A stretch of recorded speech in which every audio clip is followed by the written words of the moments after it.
COVID was like a universal trauma that we all shared. What a crazy time. Everybody's life changed. Things changed for people. I became a mom during the pandemic. I had a baby. This is wild. Thank you, most of you. You know what? I realize I get a different response depending on like lifestyle-wise and generationally, like who's in the crowd. Like if it's older people or people with kids, they'll be like, woohoo, you made a person. But like young single people, y'all be like,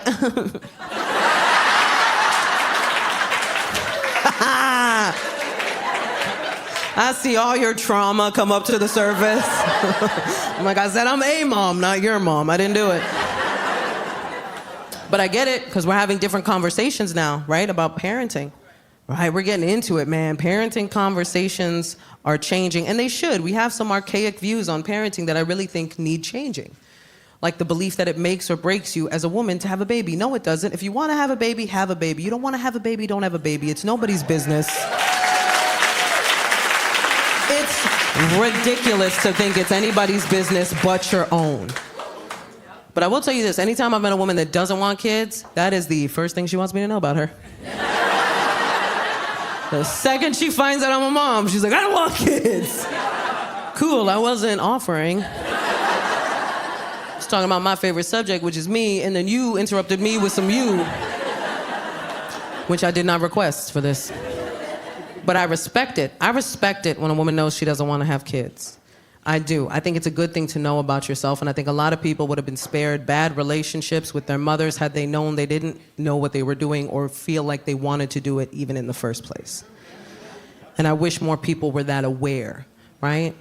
Sometimes it's a bummer, I'm not gonna lie. Like I'll meet a person who's a really good human being and they don't want to have kids, and I'm like, damn, I really wish you did, because I wish there were more people like you, you know what I mean? And then sometimes people are like, I don't want to have kids, and I'm like, that's probably the best for everybody.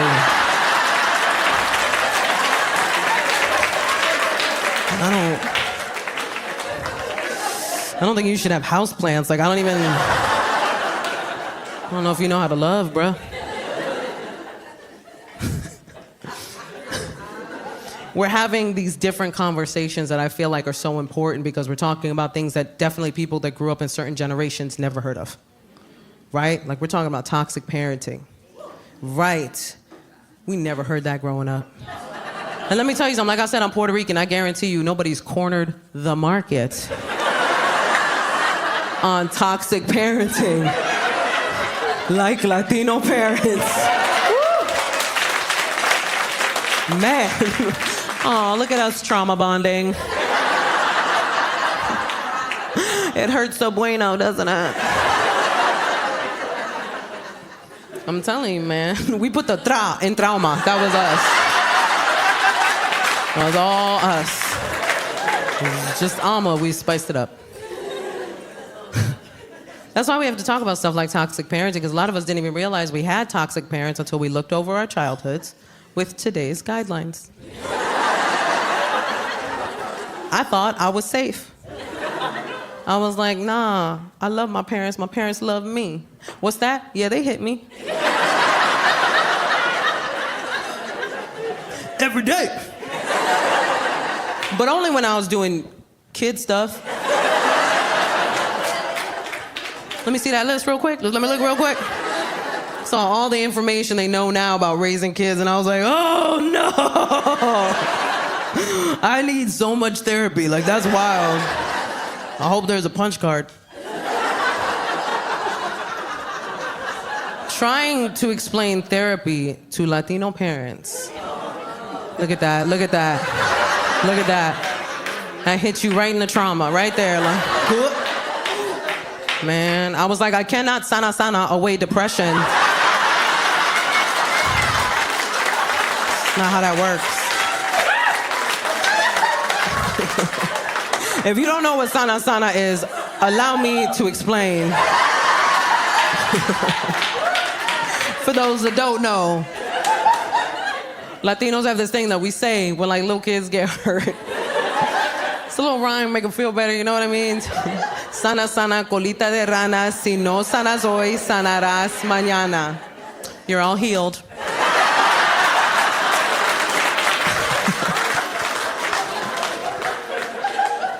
One time my husband was like, can you translate that? And I was like, nah.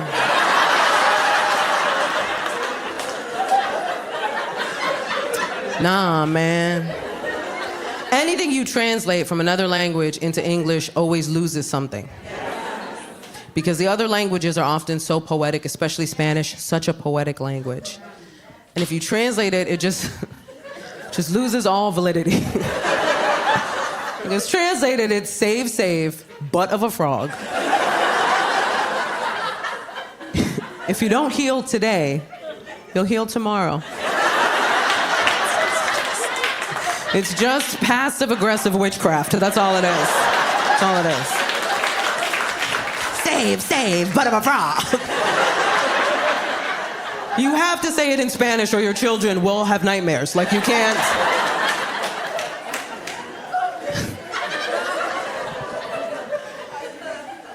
It's such a crazy time to, like, be a parent because we're doing things so different. Right? Like, now you can choose your parenting style like you used to choose a Mortal Kombat fighter. Our parents only had one style. It was survival. That was it. They just had to make it through. But we chose conscious parenting, me and my husband, conscious parenting, which is annoying. I'm not gonna lie to you, it's annoying because it's not permissive. It's literally realizing every way in which you affect a tiny human life. And you have to be so aware of everything, and it's so hard because you want to fight them. You know you shouldn't. You know it's not their fault, but you find yourself getting frustrated at the craziest things. Because I would just be like, why can't you use a spoon?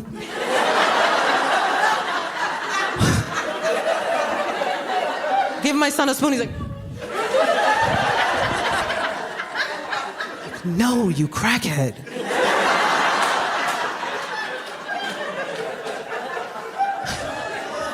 There's yogurt everywhere now. And the stakes just get higher and higher as you go along, what you have to teach them, what you have to be patient with, because now we're at potty training. Literally, there was one time my son made full-on eye contact with me as he pooped on my living room floor. And as a conscious parent, I was like, way to listen to your body, little man.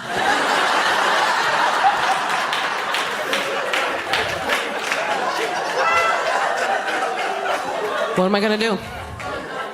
What am I gonna do? He's a kid, he doesn't know any better. What, I roll up a newspaper, bang him on the head with it, push his face in it? No, bad baby! I would call the cops on myself if I did that. I'm like, you gotta come get me, I finally broke. But here's the amazing thing about conscious parenting that they don't tell you. You learn as you do it. The more you consciously parent your kid, the more it heals all of your crap. Yeah, it really does. Because you end up parenting the way you wish you had been parented.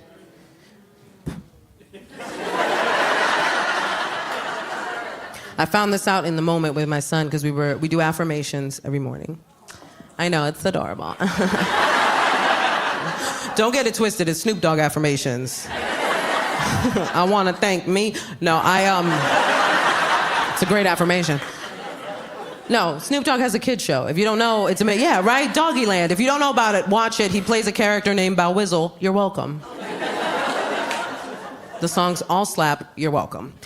So we were doing our Snoop Dogg affirmations, and my son has that cute little toddler voice, you know what I mean? Like that, like I was like, say, I am strong. And he's like, I am strong.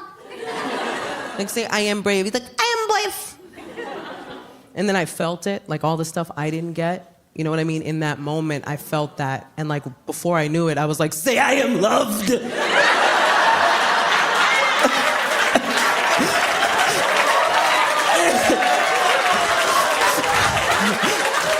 I gotta call your grandma.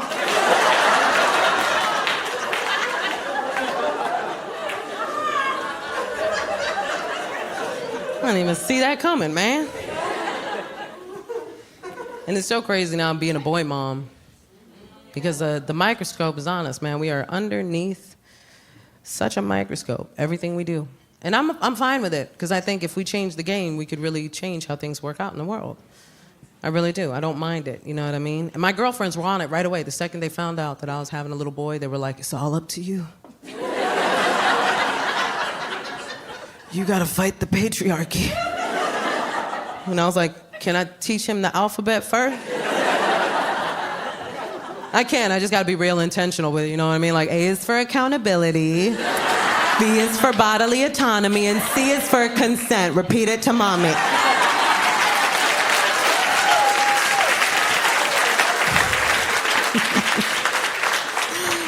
You have to be aware of these things, you know what I mean?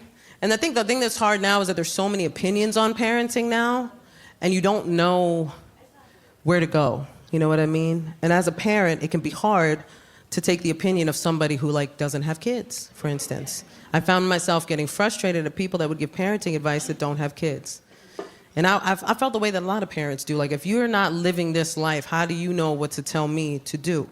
Until I realized the reason why I should listen to these people is that they may not have kids, but they are coming from a perspective of a person who experienced a certain type of parenting. And I really had to think, what would my son say about my parenting? And what would I want him to say about my parenting? Not all of it. Some people are dumb. Don't listen to everyone. Because I did have a girlfriend that was like, you better raise him right. And I'm like, what did you think the plan was? What did you think? I think I got pregnant and I was like, I will raise him evil. Go forth and destroy my child. Of course I want to raise a good human being, but I also don't like being told what to do. So the second she said that, there was a part of me that wanted to be like, nope. I was gonna, but then you had said what you said. Now I gotta make sure he has a misogynistic podcast by the age of 7. Just sitting there with some big old headphones like, as a alpha male. And I'm behind him with my problematic boy mom self like, that's right, baby, these hoes ain't loyal.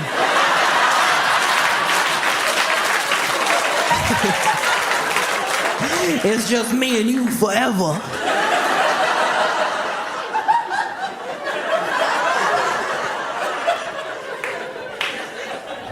I could never be that mom. Could never be that mom. There was a lot of things that I saw people doing that I knew I wasn't gonna do as a mom. Like, the one thing I don't do is boys will be boys. I don't do that with my son. It's too permissive. There's no equivalent for little girls. So I don't allow it.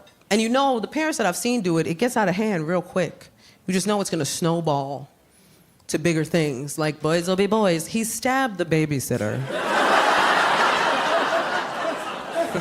He's a boy. He's learning to express himself.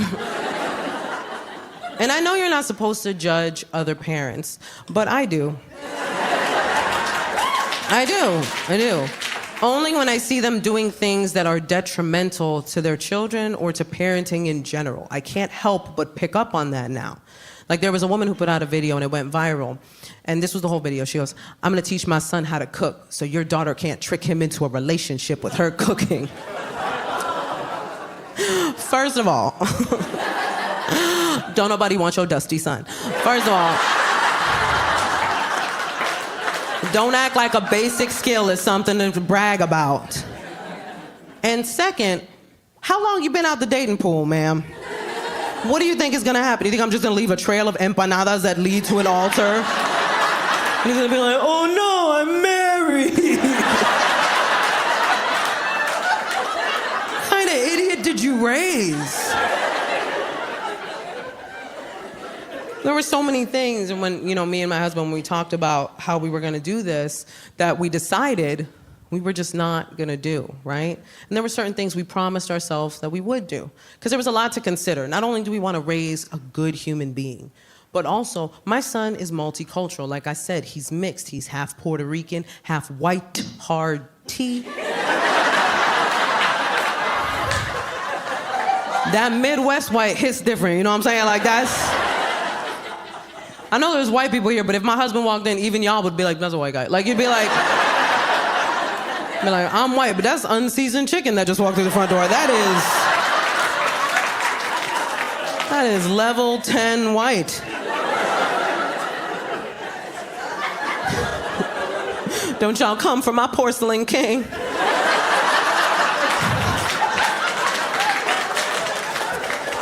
There's a couple guys in the audience that are like, porcelain king. I'm gonna use that later.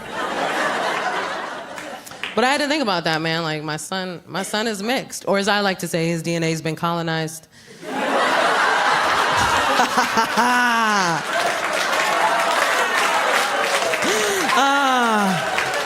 That is my favorite way of saying it. Because people are always like, wait a minute. She snuck in history.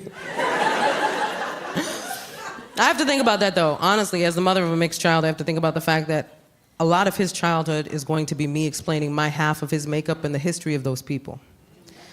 And I know he's gonna have questions, because all kids have questions, and I'm petrified. Because I don't know if you've heard the level of questions these children are asking, but these are Jeopardy level questions. And I am, quite honestly, not prepared. I'm just waiting for the day where he's like, what happened to the indigenous people of the Caribbean, Mommy?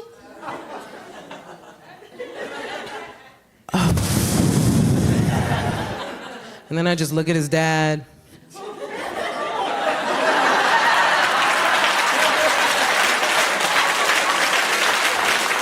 This is your time to shine, sir!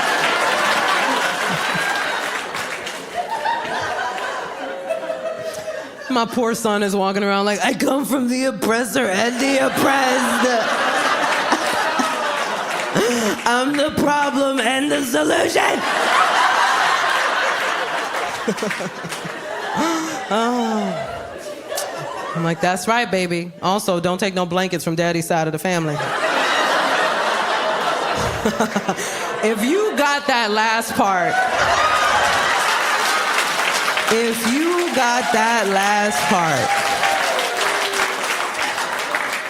I love you from the bottom of my heart.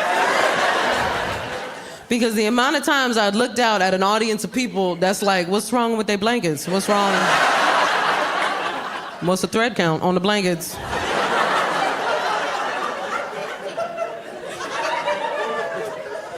I'm proud of my son. He's doing great. He speaks English and Spanish. And, yeah. Humble brag. And really, look, if you're in the audience and you're Latino, Latina, Latine, Latinx, any of them, and you don't speak Spanish, that is okay. It doesn't make you lesser. It doesn't mean that people should make you feel lesser. I spent a lot of my younger years so judged because I didn't speak Spanish well enough for the people around me that I just stopped altogether and didn't learn till I was older. And here's the thing, I'm also third generation. And if you're third generation, then you know what I'm talking about. By the time I came around, everybody had assimilated already. So English was the norm in our household. When my parents were growing up, it was different. They spoke Spanish only inside the house. But that's because at that time, there was something called a gag law, where Puerto Ricans could not display a Puerto Rican flag or speak or sing any patriotic songs. So it was dangerous to speak Spanish outside of the house. So for me, I didn't speak it in the house, only spoke English, so I learned it from all of my coworkers when I started working. And all of my coworkers were Mexican.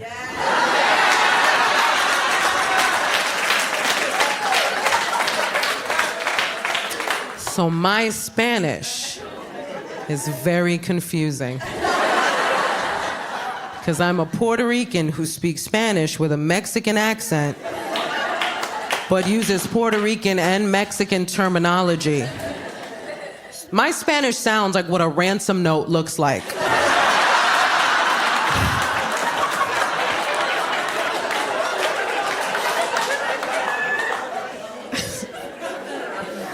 Like, people who are fluent in Spanish hear me speak Spanish and they're like, where are you from? I don't know, man, I'm trying to figure it out.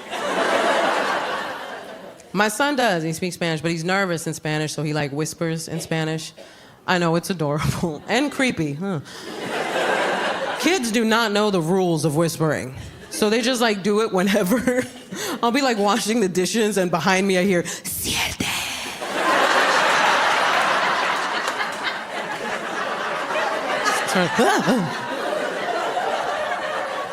Mommy's gonna burn some sage now. Try to get the demon of Columbus out of you.